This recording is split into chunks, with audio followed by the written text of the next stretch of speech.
Comilla city কর্পোরেশনের ১৪ নং word সাবেক কাউন্সিলর ও কুমিল্লা মহানগর বিএনপির সাবেক যুগ্ম আহ্বায়ক সেলিম খানের নেতৃত্বে ১৪ নং ওয়ার্ড বিএনপি সভাপতি নাজিবউদ্দিন খান সোহেল সহ নেতৃবৃন্দদের সঙ্গে নিয়ে বিভিন্ন পূজামণ্ডপ পরিদর্শন করেন।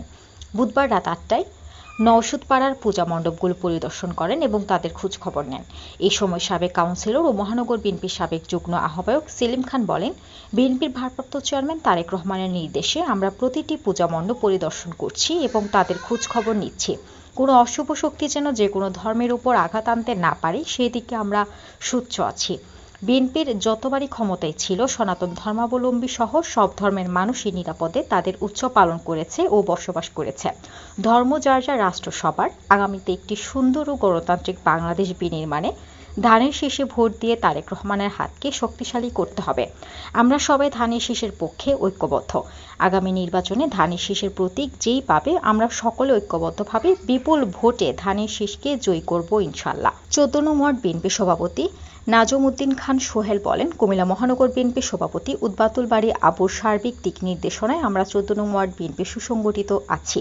প্রতিটি পূজা মণ্ডপ আমরা পরিদর্শন করেছি এবং তাদের পাশে আছি ইনশাল্লাহ। শেষ পর্যন্ত আমরা তাদের পাশে থাকব। ১৪ নং ওয়ার্ড স্বেচ্ছাসেবক দলের সভাপতি মোহাম্মদ রুবেল হোসেন বলেন, মানুষের কল্যাণে কাজ করার জন্য শহীদ প্রেসিডেন্ট জিয়াউর রহমান এই স্বেচ্ছাসেবক দল প্রতিষ্ঠা করেন। তারই ধারাবাহিকতায় আমরা স্বেচ্ছাসেবক দল প্রতিটি মন্দিরে মন্দিরে আছি এবং শেষ পর্যন্ত থাকব।